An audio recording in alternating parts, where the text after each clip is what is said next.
1937 में फैजपुर अधिवेशन की अध्यक्षता किसने की? कांग्रेस ने। शांतिवन किसका समाधि है? ठीक है। कटक के वह नेता जो बाद में कहाँ चले गए थे? जर्मनी चले गए थे, जर्मनी। ठीक है। सुभाष चंद्र बोस के आईएनए ने जब अंडमान निकोबार पर आक्रमण किया तो अंडमान को जीतने के बाद उसका नामकरण क्या किया? शहीद या स्वराज? शहीद। निकोबार को स्वराज। देखो ज्यादा इसमें सोचना नहीं है, सोच लिया तो गलत कर दोगे। ठीक है, जैसे अंडमान के बाद निकोबार आता है ना, पहले अंडमान फिर निकोबार। अब कोई बोलेगा निकोबार अंडमान तो तुम ले ला है।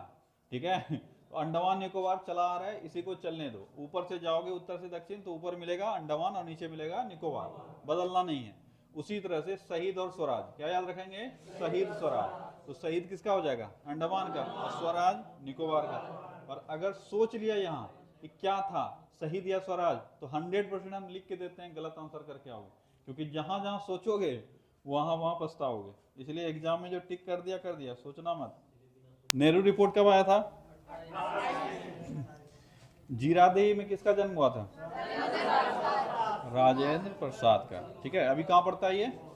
सिवान में पड़ता है। ठीक है, चलो अब अगला हम लोग देखने वाले हैं सरदार वल्लभ भाई पटेल। ठीक है, बहुत कुछ नहीं जानना इनके बारे में, लेकिन हाँ कुछ इंपॉर्टेंट फैक्ट्स है जो वो पूछा जाता है एग्जाम में और वो हमको जानना भी है। ठीक है, अच्छा इसमें पहले नोट्स में थोड़ा सा करेक्शन करना, तो इनका जो पुस्तक है वो काट दो।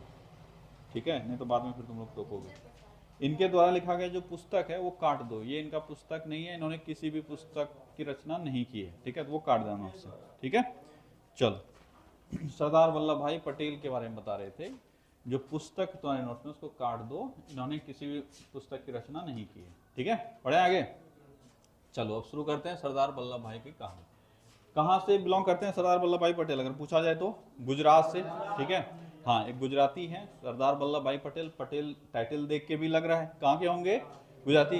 हम बोले हैं कुछ टाइटल को पकड़ के रखो। ठीक है, मोस्ट प्रोबेबली तुम्हारा आंसर सही हो जाएगा। 100% सही हो जरूरी नहीं है, लेकिन मोस्ट प्रोबेबली सही है। जैसे मान लो कोई बंगाली आया, बनर्जी, घोष, ये सब आया, तो ये सब मोस्ट प्रोबेबली कहाँ का होगा?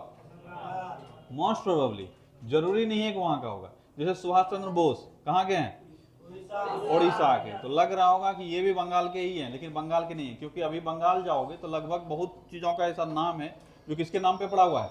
सुभाष चंद्र बोस के नाम पे पड़ा हुआ है। बहुत लोग सोचता है कि ये बंगाली मतलब बंगाल के थे, लेकिन ये कहाँ के थे? कटक के, ओडिशा के।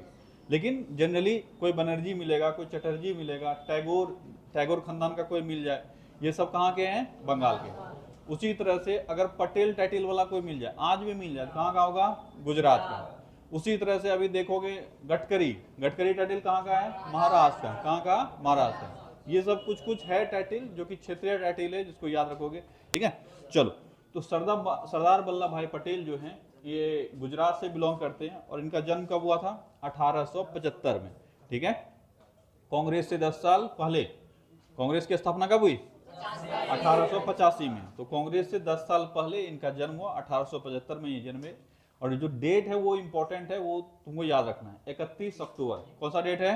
31 अक्टूबर। 31 अक्टूबर 1875 को इनका जन्म होता है।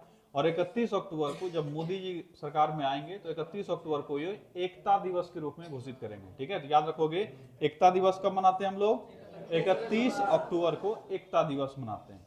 और गुजरात में भी देखोगे, गुजरात में एक मूर्ति बना हुआ है। ठीक है, जो कि स्टैचू ऑफ यूनिटी है। क्या नाम है इसका? Statue of unity.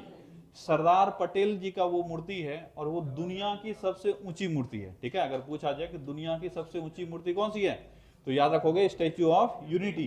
कहाँ है? गुजरात में। 2018 में ये बन के तैयार हुआ है, और वो दुनिया की सबसे ऊंची मूर्ति है। अभी जाओगे तो अंदर घुसकर तुम आराम से देख सकते हो। ठीक है, नीचे से ऊपर अंदर घुसकर जा सकते हो। बहुत बड़ा मूर्ति है, एक टूरिस्ट प्लेस बन चुका है। तो उसके इर्द गिर्द जितने भी चीज हैं वो सब चीज का नाम बदलकर एकता के नाम पे कर दिया गया। किसके नाम पे? एकता कपूर के नाम पे नहीं। एकता दिवस जो मनाते हो पटेल जी के जन्म दिवस पर, उस नाम पर, ना कि एकता कपूर के नाम पर। ठीक है, तो जितना भी चीज है, मोहल्ला का नाम एकता कर दिया। उस जगह का जो सबसे नियरेस्ट रेलवे स्टेशन है उसका नाम था केवड़िया रेलवे स्टेशन। क्या था? केवड़िया। उस केवड़िया रेलवे स्टेशन का भी नाम बदल के क्या कर दिया? एकता रेलवे स्टेशन, ठीक है। उस जगह का, अच्छा यूनिटी का मतलब क्या होता है, एकता, तो नाम भी क्या रखा उनके मूर्ति का, स्टेच्यू ऑफ यूनिटी, एकता की मूर्ति या एकता की मूर्त, वह बोल सकता है हिंदी में, स्टेच्यू ऑफ यूनिटी। तो पहला सवाल हो गया कि जो पटेल जी हैं उनको जनरली हम लोग जानते किसके लिए हैं। अगर भारत में उनका देखोगे कि कहाँ क्या उन्होंने रोल निभाया है, तो उनको हम लोग एक चीज के लिए जानते हैं, वो है भारत का एकीकरण। क्या है, भारत का एकीकरण। देखो जब भारत आजाद हो रहा था तो भारत कई सारे राजवाड़ों में बटे हुए थे, यहाँ पे कई प्रांत भी थे और कई सारे राजवाड़े थे। राजवाड़ों की संख्या लगभग 565 था। कितना था, 565। अब जब देश आजाद हो रहा था तो अंग्रेज बोला कि जिसको आजाद होना है वो आजाद हो सकता है, जिसको भारत में रहना है वो भारत में रह सकता है, जिसको पाकिस्तान में जाना है वो पाकिस्तान में जा सकता है। ये खुला ऑफर था कि जिसको जो करना है करो, हम इसमें कोई दखलंदाजी नहीं देंगे। तो अंग्रेज तो ये बोल दिया। अब सोचो कि अगर सब बोलता कि हमको आजाद कर दो तो आज भारत नहीं होता, आज क्या होता, आज 565 अलग अलग राज्य होता, ठीक है। अब भारत और पाकिस्तान दो देश तो बना हुआ है, किसके तरफ कौन जाएगा इसका कोई जिम्मेवारी किसी के पास नहीं है। जिसको जहां जाना है जाओ। तो लगभग जो जितने भी हैं उनके पास दो चॉइस था, मोटा मोटी मान के चलो, या तो हमको भारत में आना है या कहां जाना है, पाकिस्तान में, दो चॉइस है। अब स्वतंत्र अगर रहेगा तो जिसको जो बोलेगा, लोभ लालच देगा, उसके पास चले जाएगा। इसमें जो सबसे बड़ा रोल निभाए हैं भारत के तरफ लोगों को इकट्ठा करने में, वो है पटेल जी। कौन है, पटेल जी। पटेल जी का एक सहयोगी था, उसका नाम था बीपी मेनन। क्या नाम था, बीपी मेनन।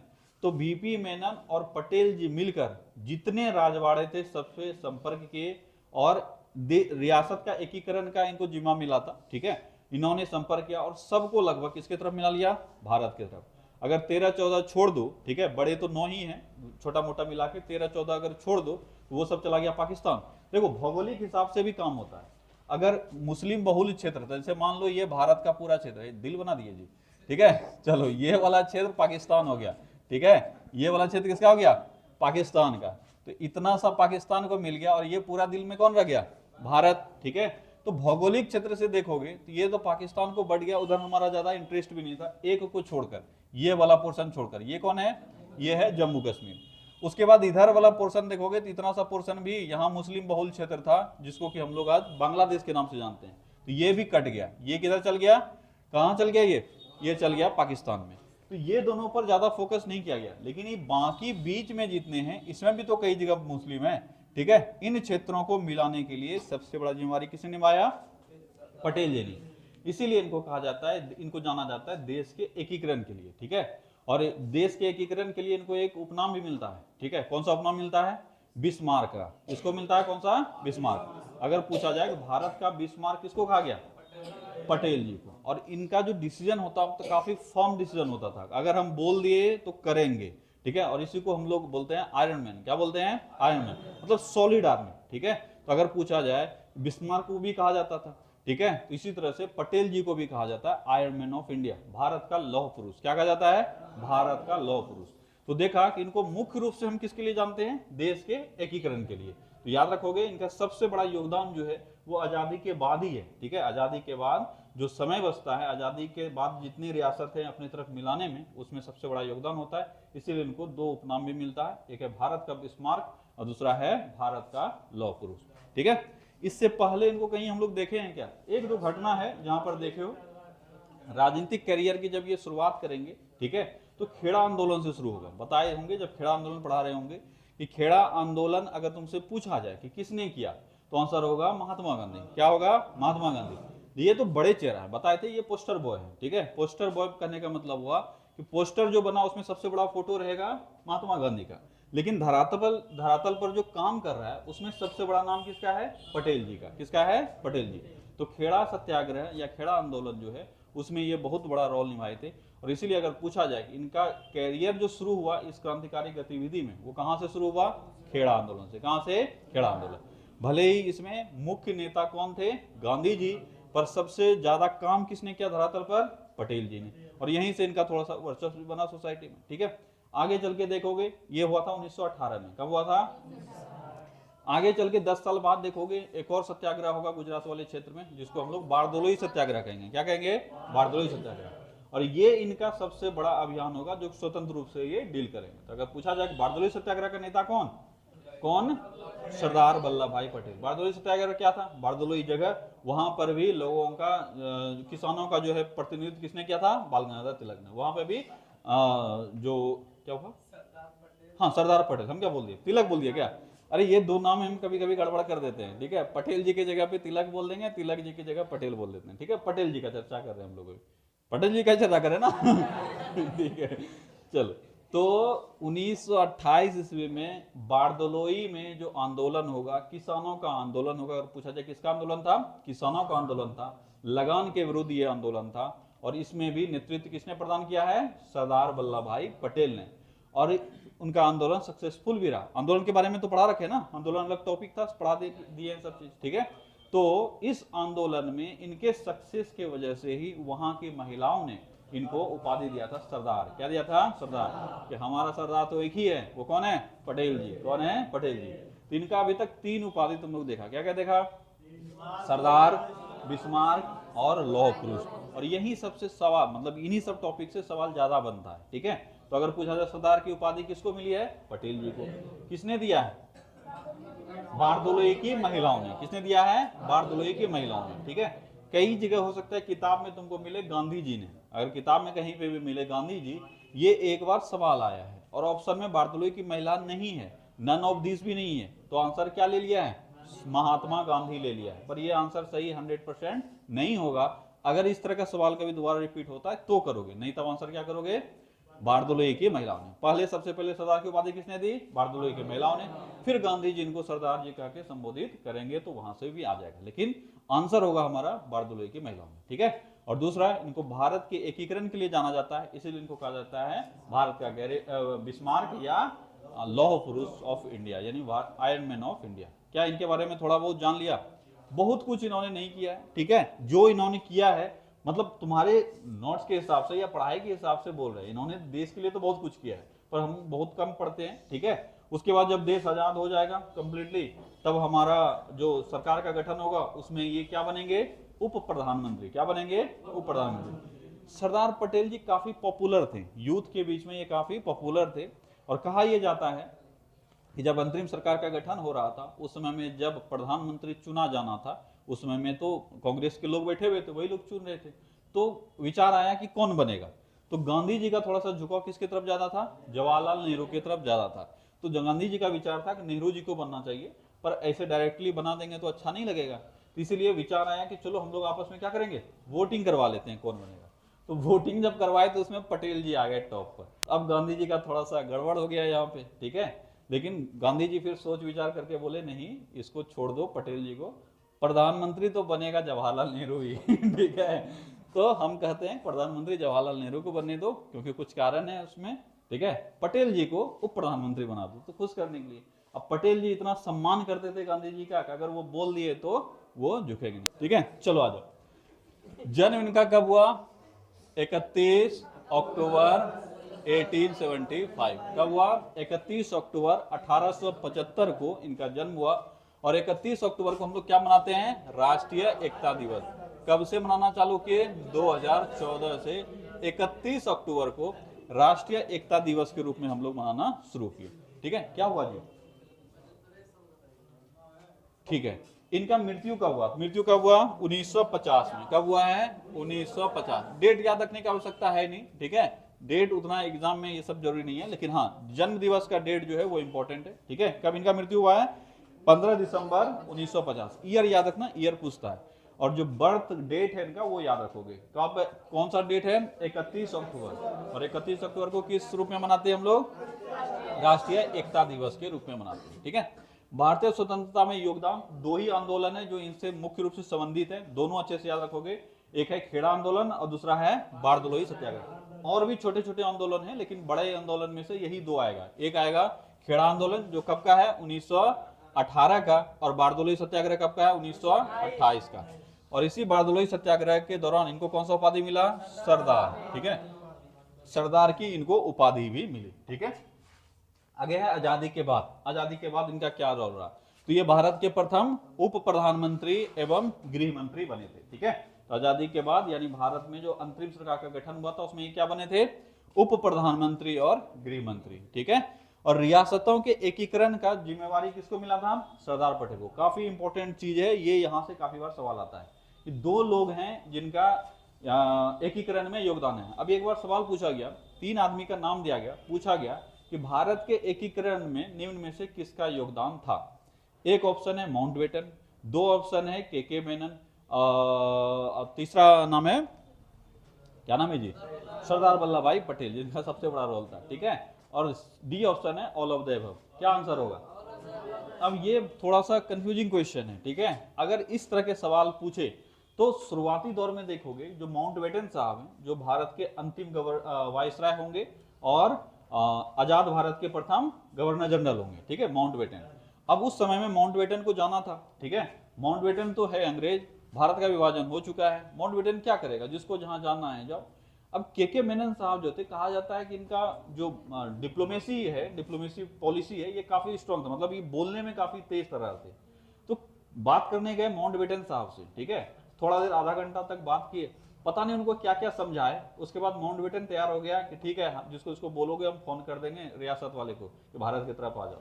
कहा यह जाता है कि जब ये मुलाकात किया तो उस समय में एक बहुत सारा बात बोले थे, उसमें एक बात था कि जब यहाँ से जाएंगे आप, ऐसे तो थूक ही रहा है, ठीक है, अंग्रेज के नाम पे भारतीय क्या करते हैं, थूकते हैं, ठीक है। अंग्रेज को कभी भी भारत के लोग अंग्रेज को कभी भी इज्जत तो देंगे नहीं। आप विभाजन करके जा रहे हैं तो आपका नाम तो और खराब हो चुका है कि लास्ट समय में अगर थोड़ा सा पुण्य कमाना चाहते हैं, आपके जाने के बाद क्या होगा ये तो ऐसे भी कुछ नहीं पता। लेकिन जब इतिहास लिखाएगा, अगर उसमें आपका ये कहीं योगदान हो गया कि भारत के लिए आपने थोड़ा प्रयास किया है, कम से कम भारत के एकीकरण में भी, तो भी तो आप इतिहास में आपका नाम दर्ज हो जाएगा। तो लगा होगा माउंटबेटन को बात तो सही बोल रहा है, ऐसे भी तो जाना ही है, तो हमको फोन घुमाने में क्या लगा है। और उनको भी कहीं ना कहीं अंदर से लगता था कि भारत और पाकिस्तान के बीच में अगर देखोगे तो भारत एक स्टेबल देश बनने वाले हैं, क्योंकि ऑब्वियस है ये देश बड़ा बनेगा और पाकिस्तान देश अनस्टेबल होगा, ये उनको भी इस बात का एहसास था। और आज तक तुम देख रहे हो पाकिस्तान क्या है, अनस्टेबल ही है, ठीक है, आज तक स्टेबल नहीं हो पाया और ना ही हो पाएगा। जो उसका निकट भविष्य दिख रहा है, ठीक है। अब आईटी बाबा मत समझ लेना, ये मेरा भविष्यवाणी है कि जो उन पाकिस्तान का लक्षण है, जिस हिसाब से वो चल रहा है, निकट भविष्य में वो स्टेबल होने वाला है ही नहीं, ठीक है। लेकिन भारत एक स्टेबल देश था। तो लगभग जो तुम अभी बताए कि 565 कितने थे रियासत, 565, इसमें लगभग रियासतों में से जितना ये लग रहा था कि अगर माउंटबेटन बोलेगा और ये लोग मान जाएगा, तो माउंटबेटन ने उनको फोन किया, ठीक है, वहां के राजा को, कि हम माउंटबेटन बोल रहे हैं और मेरा ये इच्छा है कि आप किसके तरफ शामिल हो जाएं, भारत की तरफ शामिल हो जाए। अगर ये बोल दिए हैं तो शायद बात काटेगा नहीं। तो काफी ऐसे रियासत थे जो माउंटबेटन के कहने पे बिना कुछ सवाल किए ही डायरेक्ट किसके तरफ आ जाएगा, भारत के तरफ। तो क्या भारत के एकीकरण में माउंटबेटन का हाथ रहा कि नहीं रहा, हाथ रहा। और ये सब करवाने में जो 2 आदमी हैं, सरदार जी तो डंडा लेके जाते थे, ठीक है, सरदार जी डंडा लेके चलते थे, या तो करो या लतियाएंगे, ठीक है।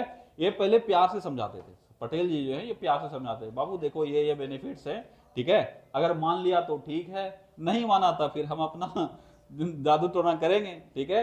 और इसी को इस चीज को एक पॉलिसी का नाम दिया गया, ठीक है। कई बार पूछा जाता है कैरेट एंड स्टिक पॉलिसी। अगर पूछा जाए कि भारत में कैरेट एंड स्टिक पॉलिसी किसने अपनाया था, वल्लभ भाई पटेल। कौन, क्या पॉलिसी है ये, पहले गाजर देके उसको मनाने का प्रयास करेंगे, मान लिया तो ठीक है, नहीं तब छड़ी लेके मनाएंगे, ठीक है।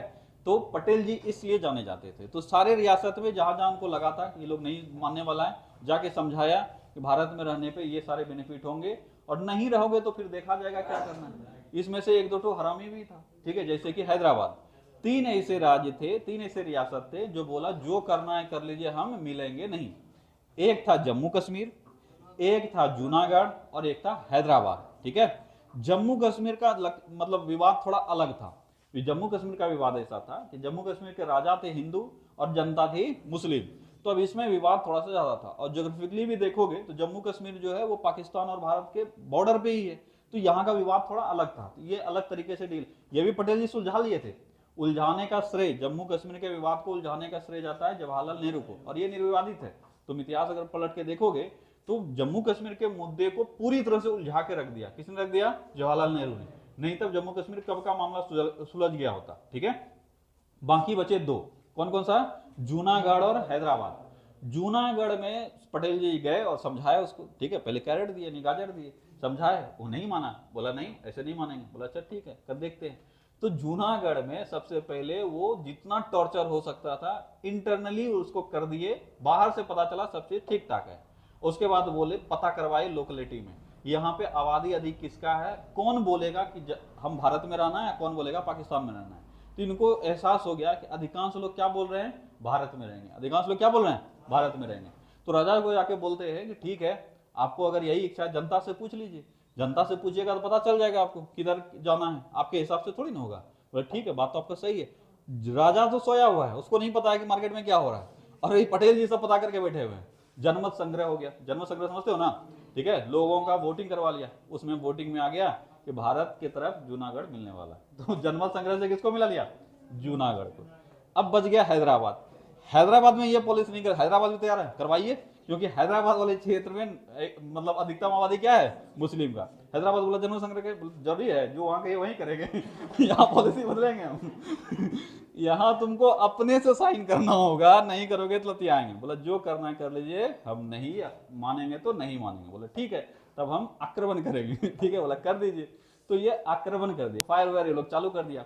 अब हैदराबाद को लगा कि ज्यादा देर तो युद्ध चलेगा नहीं, क्योंकि एक तरफ पूरा भारत है और एक तरफ मेरा खुद का राज्य है। उसके पास पैसा बहुत था, हैदराबाद के पास पैसा बहुत था, लेकिन कुछ ही समय में वो हैदराबाद सरेंडर कर देगा और वो भारत में मिल जाएगा। तो उसका जन्म संग्रह वाला कहानी यहाँ नहीं चलेगा। तो यही तो पटेल जी अलग अलग जगह अलग अलग तय किए, और इस पॉलिसी को मतलब ये जो प्रोग्राम था इसको कहा गया पुलिसिया कार्रवाई। क्या कहा गया, पुलिसिया, या ऑपरेशन पोलो। क्या नाम दिया गया, ऑपरेशन पोलो। तो दो सवाल तुम समझ गया, जनमत संग्रह से किसको मिलाया गया, जूनागढ़ को। ऑपरेशन पोलो या पुलिसिया कार्रवाई से किसको मिलाया गया, हैदराबाद। ये सब पॉलिटी में डिटेल से पढ़ाएंगे, यहाँ इसलिए नहीं लिखें क्योंकि यहाँ जरूरत नहीं है, यहाँ हम लोग पटेल जी के बारे में पढ़ रहे हैं तो कहानी बता दिए। पॉलिटी में ये सब लिखा हुआ मिलेगा तुमको जब हम लोग रियासत का एकीकरण पढ़ेंगे तब वहाँ, ठीक है। और जहां तक जम्मू कश्मीर का बात है, तो जम्मू कश्मीर साइन करने ही वाला था, उसको जितना तरह से टॉर्चर हो सकता था पटेल जी कर चुके थे। फाइनली वो करने ही वाला था, लेकिन बीच में ही फोन करके जो जवाहरलाल नेहरू जी हैं उन्होंने फोन करके पटेल जी को मना कर दिया कि अब आप इसमें आगे नहीं बढ़ेंगे, अब इसको कौन हैंडल करेगा, हम स्वयं करेंगे, ठीक है। तो पटेल जी को थोड़ा बुरा भी लगा, गुस्सा भी आया, ठीक है, कि जब सब काम हुआ था तो आपको लेने की क्या आवश्यकता था, करना था तो शुरू से करते। लेकिन उस समय में ये लोग इतने देशभक्ति में लीन रहते थे कि भाई प्रधानमंत्री बोल दिया तो बोल दिया, अब हम नहीं करेंगे कुछ, ठीक है। इस तरह से वो छोड़ देते हैं और फिर प्रधानमंत्री अपने हाथ में ले लेते हैं और पूरी चीजों को मतलब अच्छे से सब चीज बन रहा था और लास्ट में वो जाके बिगाड़ दिए। और उस बिगड़े हुए चीज का तुम परिणाम देखा कि जम्मू कश्मीर का अलग संविधान हो गया, सब चीज मतलब देश से वो लगभग अलग हो गया, ठीक है। खैर अब तो वो खत्म हो गया है, अब जम्मू कश्मीर भी भारत का अभिन्न अंग हो गया है।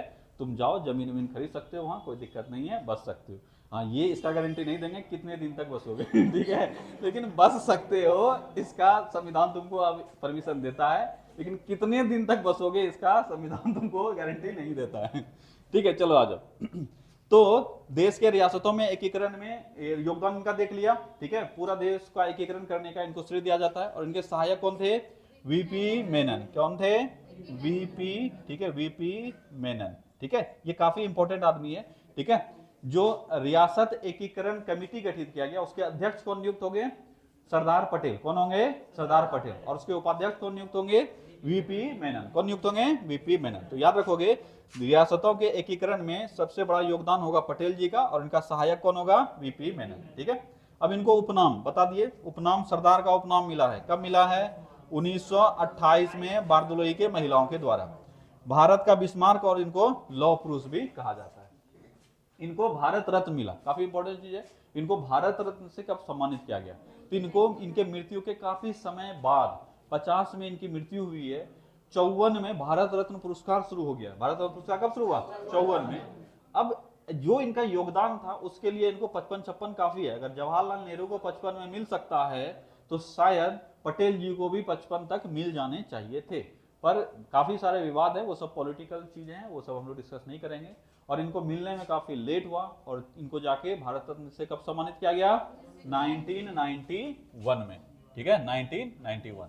तो याद रखोगे पटेल जी को भारत रत्न मिला है। अब जितना नाम आ रहा है ये सब अच्छे से याद रखना, यही सब रिपीट होते रहता है जो पुराना वाला पूछता है, ठीक है। जवाहरलाल नेहरू को कब मिला, 55 में। राजेंद्र प्रसाद को कब मिला?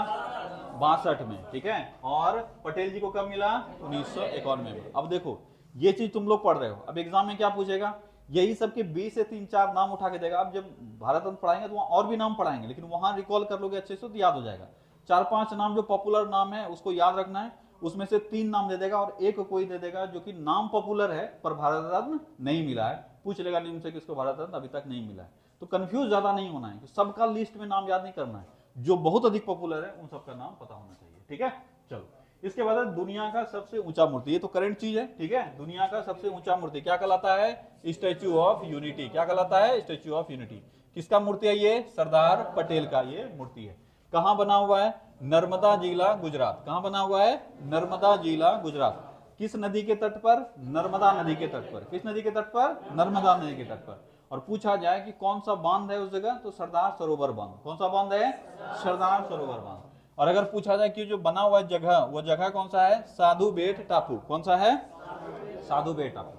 तो पहला चीज, बहुत हल्का सवाल जो तुमसे पूछा जाएगा, स्टैच्यू ऑफ यूनिटी कहाँ है? गुजरात में। कहाँ है? गुजरात में। गुजरात के किस जिले में है? नर्मदा जिले में। अगर भूल भी जाओ तो याद रखना नर्मदा नदी के तट पर बना हुआ है, तो वहां से नर्मदा जिला याद हो जाएगा। और अगर पूछा जाए कि उसमें कहाँ है, नर्मदा नदी के तट पर कहाँ है, तो साधु बेट टापू पर। कहाँ है? साधु बेट टापू।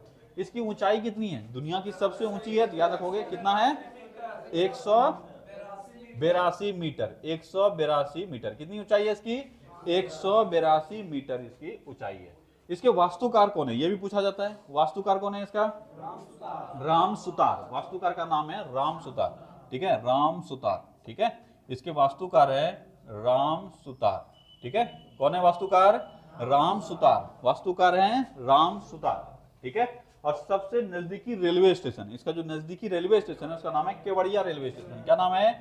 केवड़िया, ठीक है। केवड़िया, ठीक है। केवड़िया रेलवे स्टेशन, जिसका नाम अब क्या कर दिया गया है? एकता नगर। क्या कर दिया गया है? एकता नगर। Ekta Nagar railway station. तो केवड़िया का नाम ही बदल गया है, एकता नगर कर दिया गया है। तो सबसे निकटतम जो रेलवे स्टेशन है वो केवड़िया रेलवे स्टेशन हुआ करता था। ये एग्जाम में पूछता है, ठीक है। तो केवड़िया रेलवे स्टेशन हुआ करता था, लेकिन अब इसका नाम क्या है? Ekta Nagar railway station. क्या सरदार पटेल जी के बारे में सबसे पढ़ लिया? बोलो। तो एक बार फटाफट रिवाइज कर लेते हैं। पटेल जी का जन्म कब हुआ? 31 अक्टूबर 1875, ठीक है। कहाँ हुआ? कहाँ हुआ? गुजरात में।